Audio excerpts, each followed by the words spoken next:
Sam Darley here, and this afternoon I'm going to break down the preview of the NFC South. This was the weakest division in football last year. No team in the division won more than 7 games. The Carolina Panthers won it. They got bounced in the divisional round by the Seattle Seahawks. And I can't call it training camp preview because training camps are done.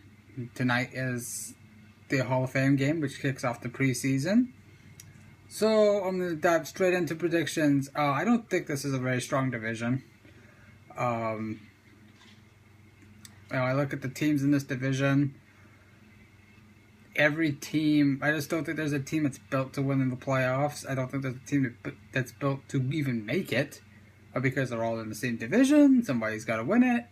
And, there's not much to say about this division.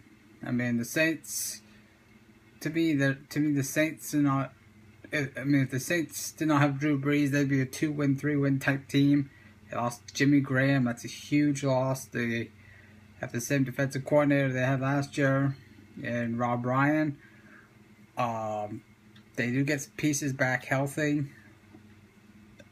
I don't think it's going to make much of a difference.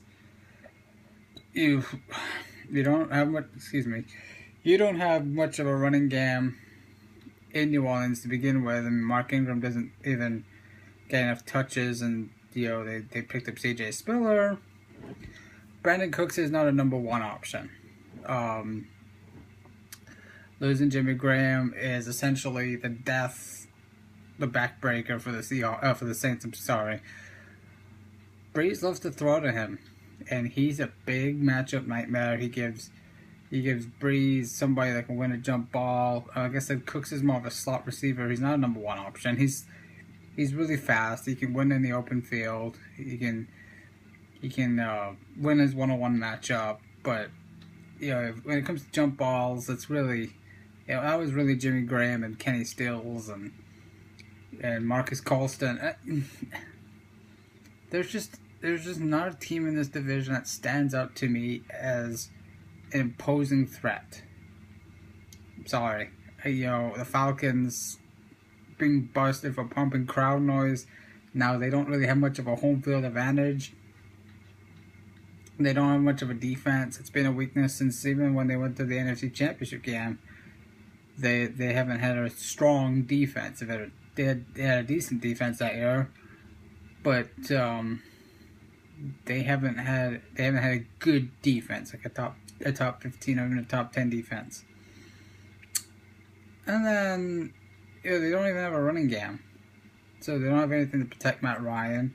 They bolstered their offensive line with Jake Matthews. They got a new coach, Dan Quinn. I believe that's his name. He's taking over for Mike Smith. Smith got them on the doorstep of the Super Bowl a couple of years ago, and since then they've had a couple of off seasons. They've had a couple of losing seasons. It was time for a change. It's kind of like what the Cincinnati Bengals should be doing. Firing Marvin Lewis and making that type of change because. But the Atlanta Falcons realized they got a pretty good team. Well, they did. They had a pretty good team. Now they're pretty much just average. They have a good. Roddy White's aging. I thought they'd go get a wide receiver in the draft. They didn't do it. That kind of got me by surprise. But yeah, Mike Smith had a talented Falcons squad that could have been a serious, legit contender. But they didn't get it done. They kept falling short. They kept failing in the first round of the playoffs, and then they finally broke through, got to the NFC Championship game, got all the way down to the goal line, and lost. And did not get it done against the San Francisco 49ers. I'm looking at them this year. This defense is... I guess this defense, this whole division... Each and every team has a big giant hole in their team. For the Falcons, it's their defense and their running game, and for the Saints, it's the same thing. This is the strongest team I would probably go with in this division would probably go the Tampa Bay Buccaneers, because they got a franchise quarterback. They got 2 stud wide receivers. Now the defense last year gave up 500 points a game essentially. Well, it felt like it because they kept giving up 50 points a game. They gave up 50 points, I believe it was 3 times last year. They didn't improve it, so they're not going to be that much improved. It might not take much to win this division. I have the Falcons winning it at 8-8, but that's me feeling generous. It's the weakest division of football, and Carolina, I think Carolina has to sooner or later see the writing on the wall that Cam Newton is not a franchise quarterback. He's not. For starters, all but one of his seasons have resulted in the Carolina Panthers having a losing record. Last year they got away with it because they made the playoffs. But also, I catch him so many times dropping his head. In his press conferences, he doesn't really present himself as a leader on and off the field. And then there's a time when he dressed like a woman. Cam is gonna have to mature up for Carolina to do anything. He's got the physical skill set to be a really good quarterback, but I don't see the franchise quarterback. The franchise guy has to be a leader, and he has to keep his. He has to not look defeated at times. I catch him on the sideline when the Panthers are getting beat, whether it's by 15 or 20 points. Quarterback should feel like, obviously it's disappointing to be down by that many points, but your quarterback's your ultimate leader. There's a lot better option out there, and I'm going to talk about that in a couple of days. Why teams are signing, Cutler and Dalton and 36-year-old Romo and 39-year-old Peyton Manning. Because, and even guys that probably shouldn't be quarterbacks anymore. Shouldn't be starting quarterbacks, but they are, because the league is going through a quarterback problem. There's not a better option out there, but he's not a franchise quarterback. They should have thought of tanking into the season to get Andrew Luck. Because what I didn't know is that Luck could have came out in 2011. But he opted to stay at Stanford for another year because he had unfinished business. And so they settled for Cam Newton. I think if I was them, I'd be looking back thinking, if Cam doesn't get it done this year,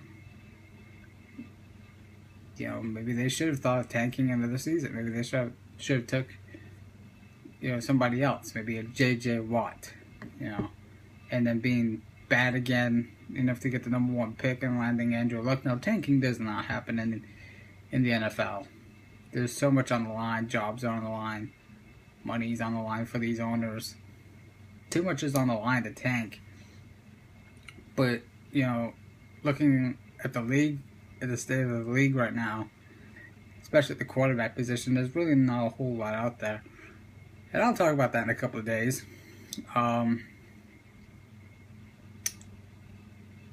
I just don't see this division is so weak.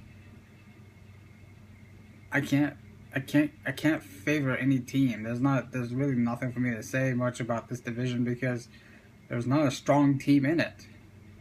I think the Falcons will go 8-8, but again, that's me feeling generous. I think you could see another 6 or 7 game winner being in the playoffs, and I think this is going to become a huge problem for the NFL because this is the weakest division of football, and I wish people would, look at it like this. You need to be a legit contender. Not only do you need your quarterback to be really good to elite, you need really good to elite quarterback play, but you also need a running back, you need a number 1 back, and you need a top flight defense. And you need a top flight receiver. None of these teams, except for the Falcons and the Buccaneers and the Panthers, the Buccaneers, and the Falcons have the top flight receiver, The Falcons and the Buccaneers, I think, have the two best quarterbacks. The Falcons, the Saints, and the Buccaneers have the best quarterbacks in this division.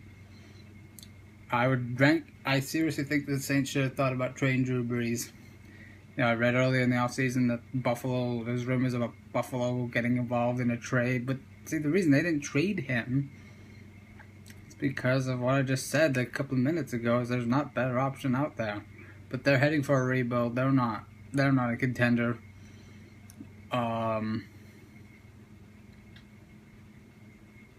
There's nothing for me to say here. I mean, the Falcons will go 8-8. The Saints will go 6-10. I think the Buccaneers will improve to 5-11. I think the Falcons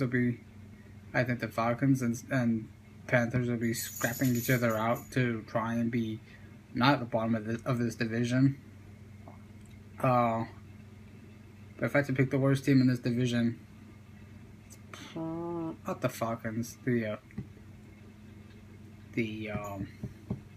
Saints will go 6-10. We start over. Falcons will be 8-8. The Saints will be 6-10. The Buccaneers, I think, will be 5-11, and the Panthers will be 4-12. That's simple. I don't see any of these teams being strong enough to contend. And again, I mean, you never know. We'll see. For all I care, the NFC West could be the weakest division. That's not likely to happen.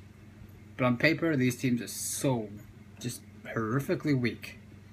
They're horrifically inferior.